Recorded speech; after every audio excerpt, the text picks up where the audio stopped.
Hola chicos de noveno, vamos a continuar con este espacio de filosofía haciéndole un acercamiento mucho más profundo a los filósofos clásicos, a los filósofos de manera particular Sócrates, Aristóteles y Platón.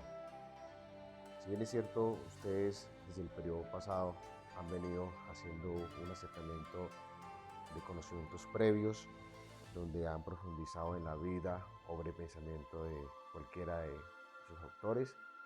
Los invito a que sigan investigando, a que sigan leyendo, a que sigan indagando sobre Platón, sobre Sócrates, sobre Aristóteles, el que usted haya elegido para que se vuelva un experto en este filósofo. Bueno, la filosofía antigua va a ser crucial, va a ser trascendental en el mundo occidental, puesto que a partir de ella van a emerger, se van a gestar otras corrientes filosóficas, es decir, el pensamiento medieval es heredado propiamente del pensamiento griego. Aristóteles va a determinar el pensamiento de Santo Tomás o Platón va a determinar el pensamiento de San Agustín. Es decir, y asimismo también van a incidir, va a determinar en los modernos, en los contemporáneos, y me atrevería a decir que hasta el mundo postmoderno, es decir, el mundo contemporáneo también va a hacer uso de estos elementos filosóficos. De modo que son tres pensadores cruciales, tres pensadores fundamentales de la filosofía griega y de la historia de la filosofía en términos generales. Cómo no decirlo que son de los máximos representantes y cómo no decir que los podríamos considerar los padres de la filosofía. Bueno, antes de estudiar a Sócrates, vamos a hacer una relación en la incidencia que tuvo este para con los sofistas, es decir, hubo un debate allí muy interesante entre los sofistas y Sócrates que es pertinente pues estudiarlo y tenerlo presente. Bueno, antes de la filosofía socrática propiamente del siglo V en adelante, es importante aclarar que los filósofos presocráticos, es decir, los filósofos que eh, pensaron o que crearon sus bases filosóficas antes de Sócrates, como Anaxímenes, como Anaximandro, como Pitágoras, como Protágoras, estos filósofos fueron determinantes en el pensamiento clásico, en el pensamiento antiguo, puesto que ellos se centraron en explicar el origen, el arjé, el principio de las cosas, sobre la base fundamental de la pregunta de dónde viene el cosmos, quién lo hizo. Ellos expusieron una cantidad de teorías naturales muy interesantes como el apeiron, como el fuego, el aire, eh, la tierra, bueno. Y desde Sócrates en adelante, de alguna manera ya se supera un poco el hecho de explicar el origen del mundo, ¿sí? Y ya van a emerger a partir del siglo V en adelante otros elementos. Recordemos que estamos antes de Cristo, ¿no? Otros elementos cruciales como va a ser la ética, como la moral, la antropología, la búsqueda de la virtud, la búsqueda del bien supremo, el concepto político, bueno, y demás. Entonces, esto de la física, de la G, va a quedar en un segundo plano y la centralidad va a ser ocuparse de problemas probablemente antropológicos, metafísicos, problemas éticos y morales.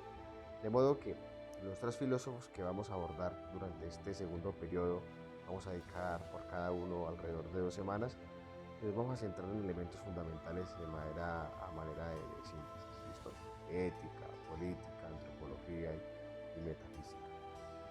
Bueno, los sofistas y Sócrates, ¿qué relación hay entre esos dos o por qué Sócrates tiene que ver con los sofistas? De alguna manera, los sofistas determinan el pensamiento de Sócrates como también determinan el pensamiento de Platón, de modo que es importante hacer un bosquejo su ser y quehacer.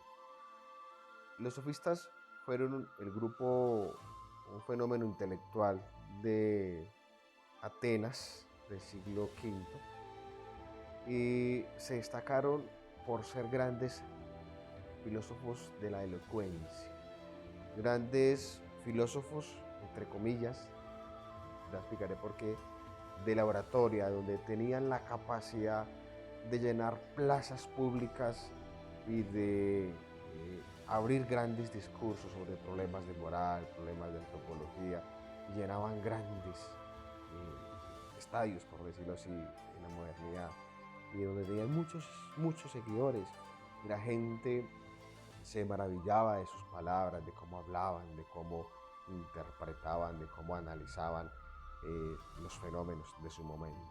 Entonces el término sofista, en sentido peyorativo, desde la visión de Platón, quiere decir el que sabe, como también en términos peyorativos quiere decir el embaucador, el que envuelve, el que habla mucho, pero que a la vez de tanto hablar, de tanta oratoria, de tanto discurso, carece de sentido y de razonamiento filosófico. Es decir, son grandes oradores, grandes elocuentes, pero cuando están hablando les falta elementos fuertes que sostengan su modo de pensar. De modo que ellos van a ser muy determinantes en el pensamiento de Sócrates y en el pensamiento de Platón. Y es así como ellos eh, tienen una función como de influir, una función de ser charlatanes, de ser grandes pedagogos en el arte de persuadir para infundir ideas. Pero como insiste Platón, ellos carecen de vacíos y de argumentos fuertes para sostener su modo de pensar. Le pregunto a usted, ¿qué tipo de personalidades políticas o públicas hay en nuestro país hoy en día que se parezcan a los sofistas? O hoy en la poscontemporaneidad, siglo XXI en Colombia, ¿quién podría ser sofista en el país? Ahí le dejo la idea, aquel que habla y habla y habla y promete y dice mucho por horas, pero que en el fondo no dice nada, no hay nada. Bueno, cierro el paréntesis. De una manera muy maravillosa, Sócrates va a crear un método llamado la mayéutica, o también conocido como método socrático, y es una estrategia filosófica, es una estrategia metodológica y creería yo que pedagógica para contrarrestar los grandes errores que estaban cometiendo los sofistas, esos oradores que hablaban mucho pero que en último no decían nada. Entonces Sócrates crea este método a partir de la inspiración de su madre. Recordemos que Sócrates es filósofo del año 470 antes de Cristo. Sócrates proviene de una familia muy humilde de Atenas, en comparación con la familia de Platón, que era una familia burocrática, prestigiosa y que ocupaba grandes cargos públicos. Por el contrario, proviene de una familia muy humilde. Sócrates, un hombre sencillo, un hombre sabio, un hombre encaminado a la búsqueda de la virtud. Algunos biógrafos en filosofía lo relacionan mucho con la vida de Jesús, puesto que este fue muy sabio y que a la vez no escribió nada. Todas sus enseñanzas las consideraron sus discípulos, como Platón, y estos escribieron sobre su maestro. Jesús no escribió nada, pero sus discípulos se encargaron de transmitir sus ideas y alguien escribió las enseñanzas de Jesús. Es lo que hoy en día tenemos como las enseñanzas bíblicas. Bueno, los biógrafos dicen que usaba una túnica, tenía barba, cabello largo, bueno, ayudaba a los pobres, en fin. Y era originario su padre era un artesano, según dicen los biógrafos, y su madre era una partera, es decir, una mujer que ayudaba a dar luz, ayudaba a parir a aquellas madres gestantes. Entonces, Sócrates es determinado por ese contexto social, ese contexto cultural en el cual él emerge.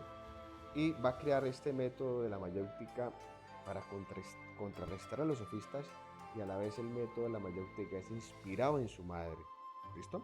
Y tiene un propósito, una finalidad muy importante, y es que es ayudar a parir ideas, a parir conocimiento, a parir categorías a parir pensamiento filosófico, argumentos fuertes que sostengan el modo de pensar. Este método es bastante sencillo y creería yo que es muy útil para las prácticas educativas de la academia contemporánea y básicamente se trata de un ejercicio dialéctico a través de preguntas y respuestas y que tiene como objetivo hallar la verdad. Bueno, tiene tres fases. El primer punto es la pregunta, la segunda fase es la ironía y el tercer momento es la mayéutica o la conclusión. ¿Listo? Vamos a empezar entonces a explicar el primer punto. La pregunta. Básicamente se trata de plantearse un interrogante sobre cualquier situación de manera particular. Por ejemplo, ¿qué es el hombre?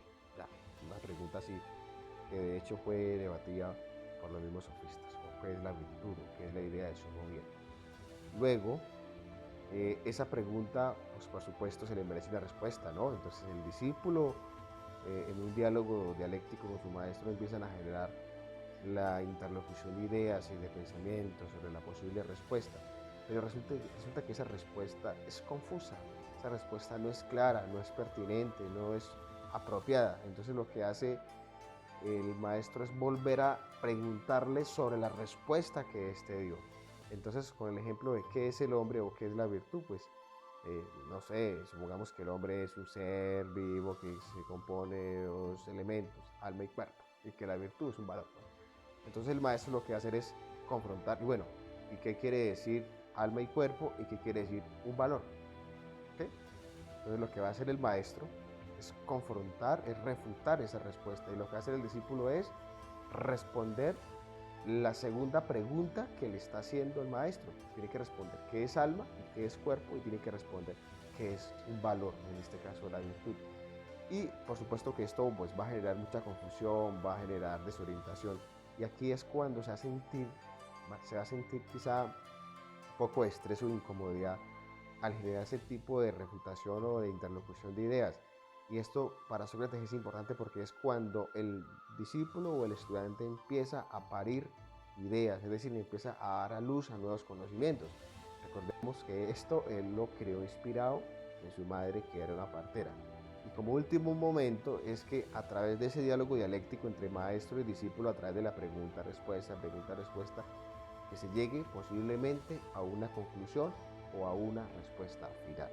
De modo que Sócrates crea este método con una estrategia muy pertinente y es contrarrestar, por decirlo así, la filosofía o el pensamiento o la manera como hacían filosofía, entre comillas, los sofistas, que se creían los que sabían mucho y que, entre comillas, eran muy respetados por la comunidad ateniense y que tenían grandes seguidores porque es que hablaban muy bonito, pero que en el fondo no decían nada. Entonces Sócrates creó esto para contrarrestarlos.